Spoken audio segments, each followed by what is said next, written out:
प्यारे बच्चों नमस्कार।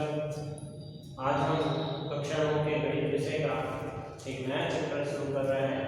चैप्टर नंबर 6 रेखाएं और कोण, जिसको इंग्लिश में हम बोलते हैं लाइंस एंड एंगल्स। तो ये चैप्टर कक्षा 9 और 10 में बहुत ही महत्वपूर्ण है, तो उसको अच्छी तरह से हम समझेंगे। अब इस चैप्टर में पहले कुछ आधारभूत पद और परिभाषाएं दी है, पहले हम उसे अच्छी तरह से समझ लेते हैं।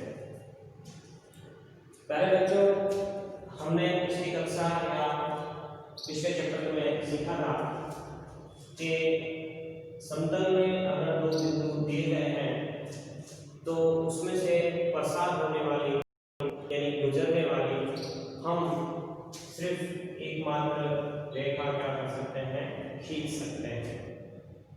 हमें समतल में दो बिंदु दिए थे ए और बी, उसमें से गुजरने वाली हम एकमात्र रेखा की रचना कर सकते हैं। और फिर हमने ये भी सीखा था कि ये जो रेखा है वो दोनों दिशाओं में अनंत तक खींची जा सकती है, यानी कि ये तीर की तरह है। तीर की तरह मीन्स ये आगे इस दिशा में भी बढ़ती जाएगी और इस दिशा में भी हम उसको क्या कर सकते हैं, खींच सकते हैं। तो ये हमने पिछली कक्षाओं में पढ़ा था कि अगर समतल में दो बिंदु दिए गए हैं तो उसमें से गुजरने वाली हम एक रेखा खींच सकते हैं और वो रेखा दोनों दिशाओं में अनंत तक खींची जा सकती है। फिर इसी वजह से हमने पॉइंट सीखी थी रेखा का। अब रेखा का क्या है, तो हम सब जानते हैं कि रेखा का मतलब ये होता है कि भाई ऐसे रेखा का ऐसा भाग जिसके दोनों अंत बिंदु हमारे पास हो, यानी कि जैसे कि हमें इसी रेखा का एक हिस्सा दे दिया है और वो कहाँ से शुरू होगा और कहाँ उसका अंत होगा, दोनों बिंदु हमारे पास हो, तो उसे हम बोलेंगे रेखाखंड। खंड का मतलब एक कमरा भी होता है, जैसे कि भाई एक मकान है तो उसका एक कमरा है, उसका एक हिस्सा।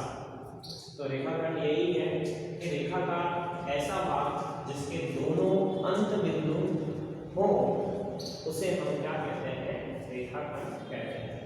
यानी रेखाखंड की व्याख्या हम ऐसे दे सकते हैं, रेखा का ऐसा हिस्सा या ऐसा भाग,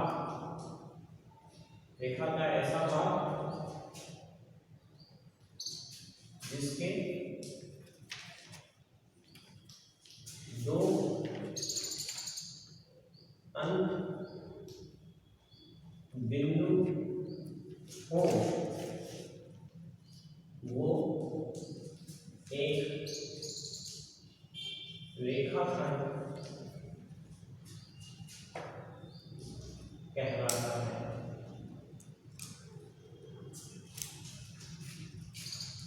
यानी कि रेखा का ऐसा भाग जिसके दो अंत बिंदु होते हैं, रेखा का ऐसा भाग जिसका हमें प्रारंभिक बिंदु भी पता है और अंत बिंदु भी पता है, तो उसे हम क्या कहते हैं, रेखाखंड कहते हैं। रेखा का ऐसा भाग जिसके दो अंत बिंदु हो, तो वो एक रेखाखंड कहलाता है। उसके बाद दूसरा पॉइंट है हमारे रेखाखंड, जिसको इंग्लिश में ये मैं बता दूं आपको, इंग्लिश में इसको बोलते हैं रेखा यानी कि लाइन, खंड यानी कि सेगमेंट। लाइन सेगमेंट, रेखाखंड को लाइन सेगमेंट कहते हैं। तो प्यारे बच्चों, इंग्लिश भी साथ साथ में समझते जाइए, क्योंकि बड़ी क्लासों में ज़्यादातर इंग्लिश शब्दों का उपयोग ज़्यादा किया जाता है। तो रेखाखंड आज आप समझ गए होंगे। रेखाखंड का मतलब रेखा का ऐसा भाग जिसके दो अंत बिंदु हो, तो वो क्या कहलाता है, रेखाखंड कहलाता है। दूसरी व्याख्या है हमारे पास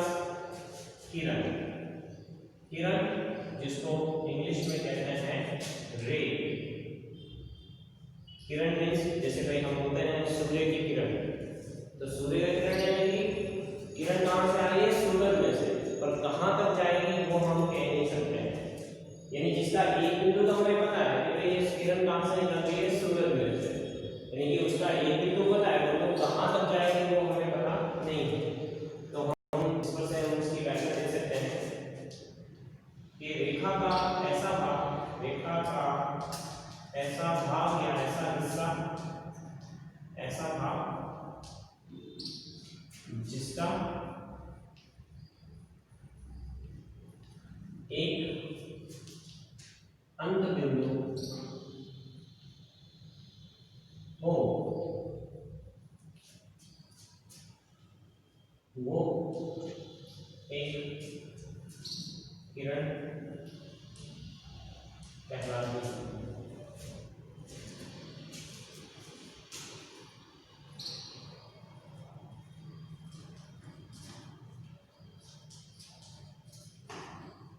यानी कि जो रेखा है उसका एक ऐसा भाग जिसका सिर्फ एक बिंदु, एक अंत बिंदु हमें पता है।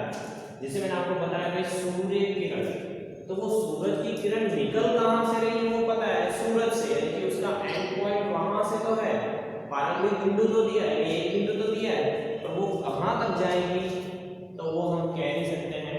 यानी कि जैसा एक अंत बिंदु तो हमें पता है पर दूसरा एंड पॉइंट हमें पता नहीं है, तो उसे अपन बोलते हैं किरण। किरण का मतलब क्या है कि वे रेखा का ऐसा भाग जिसका एक अंत बिंदु हमारे पास है। रेखाखंड में दो बिंदु हमारे पास है, यानी कि रेखा का ऐसा भाग जिसके दो अंत बिंदु हो उसे हम कहेंगे रेखाखंड, और रेखा का ऐसा भाग जिसका एक अंत बिंदु हो तो वो क्या कहलाएगी, हमारी किरण, जिसको इंग्लिश में हम बोलते हैं रेखा। ठीक है, फिर हमने ये भी पढ़ा है छोटी क्लासों में कि भाई रेखा, जैसे भाई रेखा दी है तो हम उसको क्या कर देते हैं, ऐसे बता देते हैं ए बी और अंत। ठीक है, फिर रेखाखंड, तो रेखाखंड को हम बताते थे ए बी और ऊपर से ऐसे, और किरण, तो किरण को हम बताते थे ए बी और ऐसे करके हम बताते थे। इस पर से भी आप जैसे समझ सकते हैं कि भाई रेखा का मतलब क्या होता है, जिसकी जो है एंड पॉइंट्स हमें पता ही नहीं है, ये यहाँ से शुरू हो रही है, यहाँ तक जा रही है, इस तरफ का भी पता नहीं है और इस तरफ भी पता नहीं है, उसको बोलते हैं हम रेखा। रेखा का मतलब ये पॉइंट भी हमें एंड पॉइंट पता है, ये भी पॉइंट पता है, किरण में ये पॉइंट पता है पर ये। अब ये जो हम दर्शाने की पद्धति थी ये सब क्या है, परंपरागत, यानी कि ट्रेडिशनल मेथड,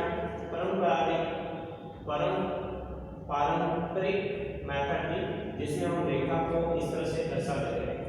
पर अभी इस बुक में, इस चैप्टर में या 10वीं में रेखा को दर्शाया जाता है, इस मेथड से नहीं दर्शाया जाएगा। अगर आपको रेखा दी गई है आपको सीधा बोलेगा रेखा ए बी, अगर रेखाखंड बोलना चाह रहा है तो वो सीधा बोलेगा आपको रेखाखंड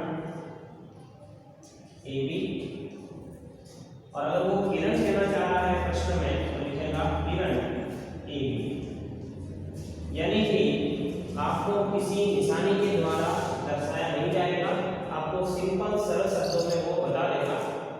पहले की पद्धतियों में क्या होता था, किरण दर्शाना है तो आपको लिखता था ए बी और ऊपर ऐसी निशानी लगा था, रेखाखंड दर्शानी तो ए बी और ऊपर ऐसे निशानी, पर ये अब पुरानी मेथड हो चुकी है। अभी जो बुक है उसमें अगर आपको रेखा बोलना चाहेगा तो साफ लिखेगा रेखा ए बी, रेखाखंड ए बी और किरण ए बी। तो आई होप बच्चों आप लोगों को समझ में आया होगा। मैंने इस वीडियो में कुछ ज़्यादा नहीं समझाया है, आपको सिंपल कहा था, एक बार रिवाइज कर। हमने कक्षा 5, 6, 7, 8 या पिछली कक्षाओं में हमने देखा था कि समतल में आए हुए दो बिंदु हैं तो उसमें हम क्या कर सकते हैं, किसी एक रेखा क्या कर सकते हैं, हम प्रसार कर सकते हैं।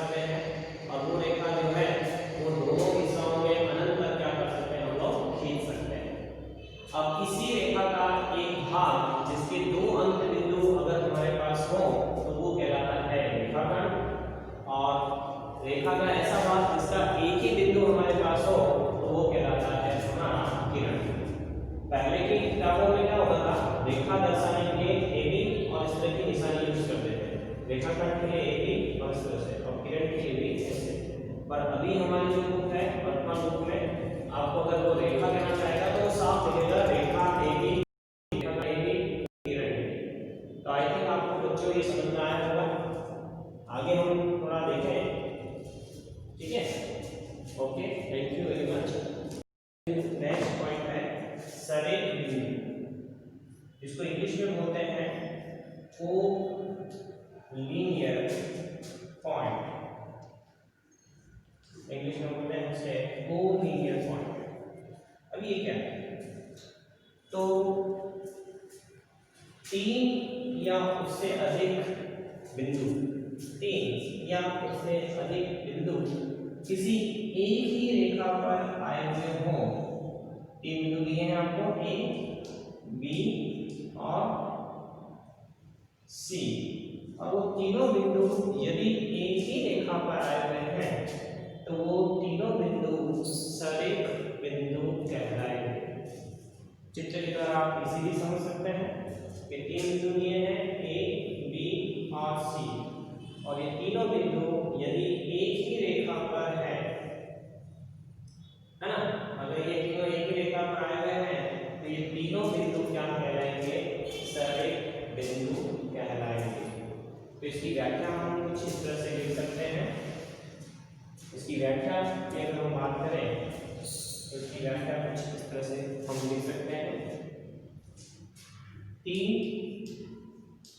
या अधिक बिंदु एक ही रेखा पर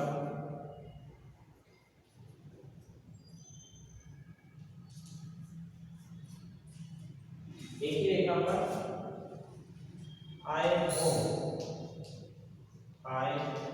हुए हो तो वे बिंदु सरेख बिंदु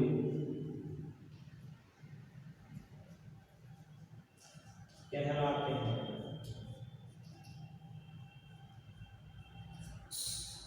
यानी कि तीन बिंदु हमें दिए गए हैं, अगर वो तीनों बिंदु एक ही रेखा पर आए हुए हैं, जैसे मैंने आपको आपने बताया कि भाई एक ए है, बी है और सी है, और ये तीनों एक ही रेखा पर आए हुए हैं, भाई ऐसे ए बी और सी, तो अगर वो तीनों बिंदु किसी एक ही रेखा पर आए हुए हो तो वो क्या कहलाते हैं, सरेख बिंदु कहलाते हैं।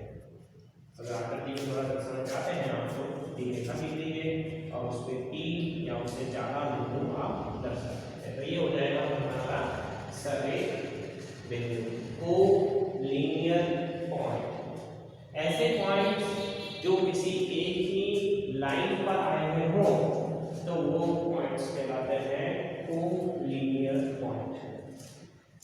इसी का ऑपोजिट है असरेख बिंदु।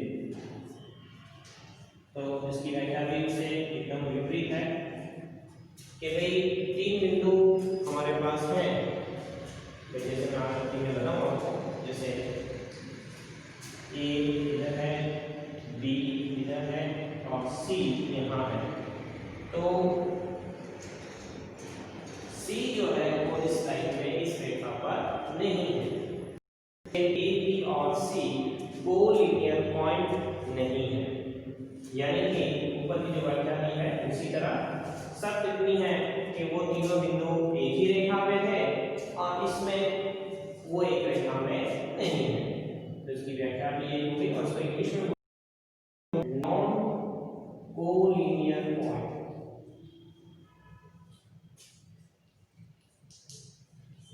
तो उसकी व्याख्या हम कुछ इस तरह से दे सकते हैं, क्या है, तीन या अधिक बिंदु एक रेखा पर नहीं हो, एक रेखा पर नहीं हो तो वे असरित बिंदु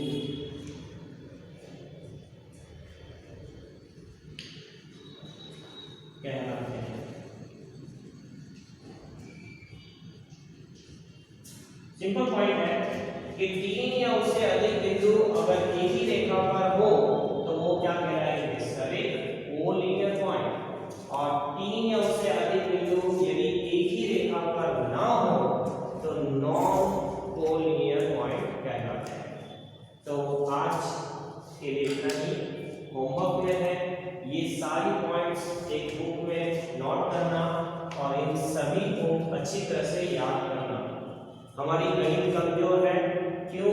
उसका कारण यही है कि जो उसके मेन मूलभूत जो पद होते हैं, मूलभूत जो बातें होती हैं, वो हमें क्या होती है समझने या याद नहीं होती है। इसलिए उसके ऊपर जो आगे नेक्स्ट आएंगे, जो भी भूमिति के जो त्रिभुज वाले सवाल होंगे, वो आपको बहुत कठिन लगेंगे अगर ये सभी आपको पद नहीं आए होंगे। तो आई होप आपको ये सभी जो भी व्याख्या समझाई जा रही है वो समझ में आ रही होगी। तो आप सब इसको क्या करेंगे? अपनी नोटबुक में नोट डाउन करेंगे और अच्छी तरह से याद करेंगे। Thank you very much.